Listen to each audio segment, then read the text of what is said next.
একটা নতুন সংগঠন জন্ম নিয়েছে আবার পশ্চিমবঙ্গে। নাম হচ্ছে এক কথায় ISSB, Islamic state of Bengal. তারা মুর্শিদাবাদ, মালদায় এবং দিনাজপুরের বেশ কিছু অংশে লিফলেট ছড়াচ্ছে।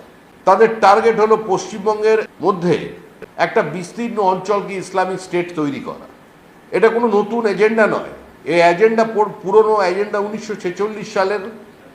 এই স্বপ্ন ছিল সুরাবর্দির যে ইন্ডিপেন্ডেন্ট বাংলা তিনি তৈরি করবেন এবং সেই বাংলা হবে সম্পূর্ণ শরিয়তি বাংলা।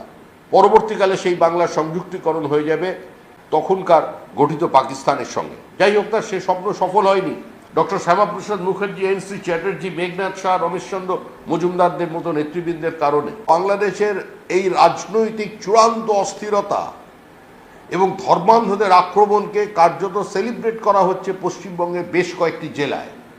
পশ্চিমবঙ্গের মধ্যেই যখন একটা সেপারেট ইসলামিক হোমল্যান্ডের দাবি তোলার জন্য পোস্টার বিলি হচ্ছে, যখন সরস্বতী পুজোয় নদিয়া, মুর্শিদাবাদের বিভিন্ন স্কুলের গেটে পোস্টার লাগানো হয়েছে যে এখানে মূর্তি পুজো বন্ধ করতে হবে, ঠিক সেই সময় আবার সুপ্রিম কোর্টকে পাশ কাটিয়ে হাইকোর্টের নির্দেশের অবমাননা করে ওবিসি তালিকার মধ্যে পুরো জায়গাটাই আজকে মুসলিম সংরক্ষণের মধ্যে দিয়ে দেওয়া হচ্ছে।